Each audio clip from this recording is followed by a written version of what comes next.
But next up, we have Slugs, which, yes, do 100... Dude, Slugs are still a one-shot on the semi-auto shotgun. So hello gamers and welcome to another Battlefield 6 ranking video. In today's video, we'll be talking about every single shotgun in the game, and they're actually really good, like the Benelli or the M1014 is actually capable of one-shotting to the body, and it fires at 200 rounds a minute. Make sure to subscribe if you're new, because I'm not the largest Battlefield YouTuber, and if you don't subscribe, you might not find my channel again. But yeah, let's just jump right into it. First off, we have the M87A1 or the pump shotgun. This shotgun has, of course, the lowest spread of any of them, and it also does the highest damage at 134, which means that you don't have to land every single pellet to get a one-shot kill. So if you're pretty centered and you're within about 15 meters away, you will get a one-shot with this weapon. Obviously, it's best kept within like super close range, and past that, you can definitely deal some decent damage, usually about 40 to maybe even 80 damage depending on the range. So definitely go for kills past like 15 meters away. But I think we need to talk about as well the way that the spread works on the shotguns in this game. So the spread does not change from, okay, well, as you can see, the spread does not change when you jump. It does not change when you hip fire. Hey, I'm trying to do something. This thing destroys walls. Oh my, I'm just trying to shoot a wall. Is this wall breakable? All right.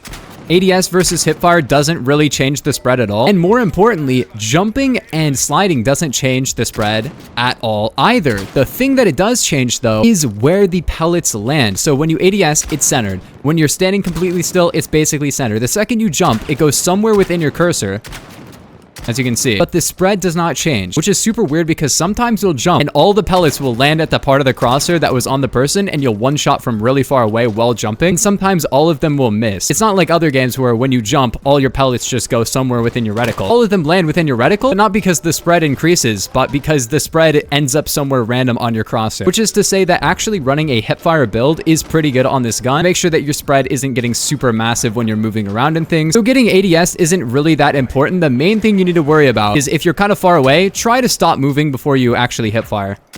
But you can still do that as well. So the shotgun spread in this game is really interesting. But as you can see, as long as I'm just kind of making sure that I stop moving, that I stop sprinting, you know, walking and standing still, I'm good. You do not have to ADS with this gun. But the fire rate on this gun is 100, which is deceptively fast for a pump shotgun. If you're really spamming your mouse 1, you will definitely get more shots off than you think. But obviously, it's better to pace your shots. This is a pump shotgun. And as with most pump shotguns, you want to like kind of think about how you're shooting. As you can see, the one-shot range is really good. Slugs in this game cost 40 points, but they're basically a separate weapon. Now you have something of a DMR or sniper with kind of bad bullet velocity, but crazy, completely different hits to kill. This one is able to one-shot to the body to about 10 meters. After that, it's a two-shot kill to the body. But the crazy part is you can one-shot to the head with this to 35 meters away. And it also has a nearly unlimited two-shot kill body range. So within close range, this is definitely a good way to get very consistent one-shots. But it's kind of weird because past that, it can be kind of annoying because a good shot at like 15 meters away would have been a one shot and now it's a two shot. Not to mention that you do have some spread with this one. Like if you're going further out, you might not hit your shot. That's why I do like lasers and flashlights on this. Overall, I think the slug ammo type is pretty well balanced, and I kind of prefer the default ammo. So overall, I'll give this weapon a 9 out of 10. The one-shot kill head range, as you can see, it's kind of insane. How are slugs this powerful, dude? Is this the first ever realistic video game slugs? But next up, we have the M1014, aka the Benelli auto shotgun. How do Italian shotguns have so much aura? They have the Benelli and they have the Spaz 12. Like, how are they doing this? This one's pretty crazy because it actually does 116 damage, which is about 15 less damage than the pump shotgun, and it also has worse damage range, which means that you can only one-shot to about maybe 10 meters maximum, and it also has worse spread, so you're not going to really end up with as many one-shots. However, unlike the pump shotgun, this has 200 RPM instead of 100, not to mention that the spread is still good enough that you can totally land one-shots up close, which is crazy for the fire rate. The issue with this gun is that it does have a little bit less consistent spread. Sometimes you will end up just not hitting somebody. And also because it's a semi-auto, even with like recoil control attachments, I'm running a grip and a laser on this. You can see the spread starts to get really bad and your pellets can land anywhere within that. I'm not gonna lie, if you're jumping around and you're shooting, this gun can feel really inconsistent without attachments. The second you get attachments, it gets a bit better. That is 100% something worth mentioning. If you can get close enough, this weapon is pretty crazy, but one shot is definitely a lot less consistent. It has more recoil. One thing I really like though is the... Bro, how are you not dead? Got him. Is this reload? Look at this reload. Like, you're going at it with this reload. This weapon up close is very consistent, as you can see, but it becomes very inconsistent and kind of just like a spammy, maybe you'll get a kill gun very quickly. And just with the nature of how shotguns work in this game, the faster you fire and the more recoil you have, the worse the weapon can feel when you're trying to spam off multiple shots. A lot of the time you'll land your first shot and then all your follow-up shots will get completely stopped by the reticle getting too big and your pellets just landing somewhere random. What are you doing? But if you're point blank and you land your first bullet, this gun can feel really good. But, oh my, that's what happens sometimes. I don't know where my bullets are going. But next up, we have Slugs, which, yes, do 100...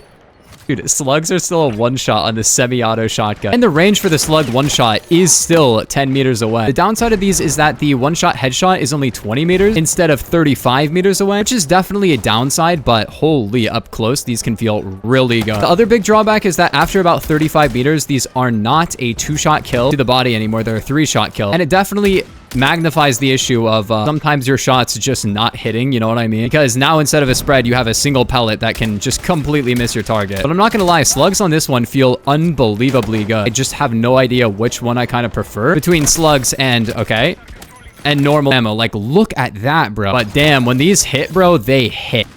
And I honestly do not know if I prefer the shotgun or the Slugs. I think the pump shotgun, yeah, you can see sometimes when you're moving around, it's bad. I would honestly give the default weapon an 8 out of 10. I think the pump shotgun is kind of better. But with Slugs, I'm going to give this one a 9 out of 10. It can one-shot up close. It can two-shot very far away. And this weapon is really scary up close, and it can still completely hold its own past that. Like, look at that, bro. Also, thank you, the lighting in this game. That guy was literally invisible. What a wonderful lighting system we have in this game. Oh my, dude, this gun is so insane. This is like approaching 10 out of 10 territory, but I don't think it's like accurate enough in hipfire. Yeah, you can see after 35 meters like that, 3-shot kill. Dude.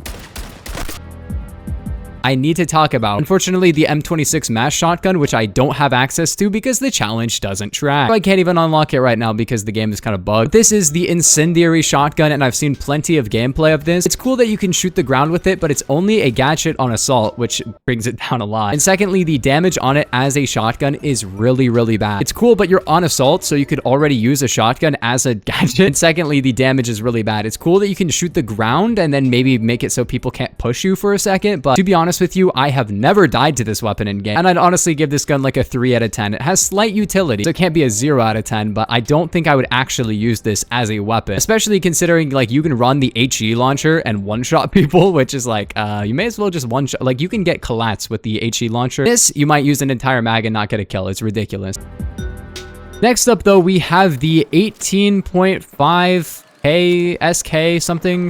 Let's be real, it's the Saiga 12. I don't know why they're calling it such a weird name in this game, but this one's really interesting because the maximum damage it deals is actually 80. It cannot perform a one-hit kill, which is good because this one has 300 RPM, only semi-auto, which is interesting because I think the Saiga 12 in real life can be full auto, but it has low recoil and a fire rate of 300. And low recoil is nice while you're ADS, but it's more important while you're hipfire because, as you can see, you can be very accurate while spamming, which definitely makes this gun really interesting because you can't one-shot, but you can definitely spam a 2-shot out. The question is, how good is this 2-shot kill? Well, not the worst in the world. Within about 10, maybe a little bit further meters, you can get a 2-shot. Sometimes you do not, though. And the damage range is kind of mid, but the actual spread is actually quite good. And if you're wondering if you can get a drum mag on this gun, you cannot. You only get an 8-round fast mag, or you can even put a 4-round mag on this gun if you're crazy. Definitely a gun that you can't just spam like crazy like other Battlefield games, which is nice. I'm kind of glad that we have this version of it. Oh, this guy's trying to shoot me with the fire shotgun, bro. You're never going to kill me. And you will get a kill with like 4 or 5 shots, even out to like 20 or so meters, which is nice. Okay, you know, maybe not from there. I don't think this is actually the best shotgun in the game. It does have slugs, though, which is nice. Then next up, we have slugs on this gun, which actually reduce your damage down to 75, which is, of course, still a 2-shot kill. And the slugs on this one are really interesting because they're almost like a DMR because you have 300 RPM, which is similar to many of the DMRs in the game. Bullet velocity is not the best, but you can still 2-shot up close, and it's very consistent. Yeah, and from 10 to 20 meters, it does 50 damage, so you can 2-shot within 20 meters, which is pretty good. Then after that, it's usually a 3-shot kill, but up to 35 meters, you can kill with 1 headshot and 1 body shot, which is kind of cool. This weapon kind of reminds me of like an M1 Garand, because within 10 meters, you can also get a one-shot headshot, which is really cool. And I highly recommend you try it out because you might actually like it. Oh my, you suck. Definitely one of the weirder weapons in the game for sure, but I mean, if you can land back-to-back shots, it does kill pretty quickly, and it's a lot more consistent than running no slugs at all. And without slugs, I would give this gun honestly like a 6 out of 10. It's fun, but like the Benelli shotgun is just, you know, able to one-shot body shot, which I think is a lot better. But with slugs, I'd actually give this one a 7 out of 10, not gonna lie. I think this is a really cool gun because it's like a DMR with good handling, good hip fire, the ability to one-shot up close, a good rate of fire, and a decent 2-shot kill range as well. But yeah, if you guys did enjoy, make sure to like and subscribe if you're new, but I'll see you guys in the next one. Peace, have a nice day.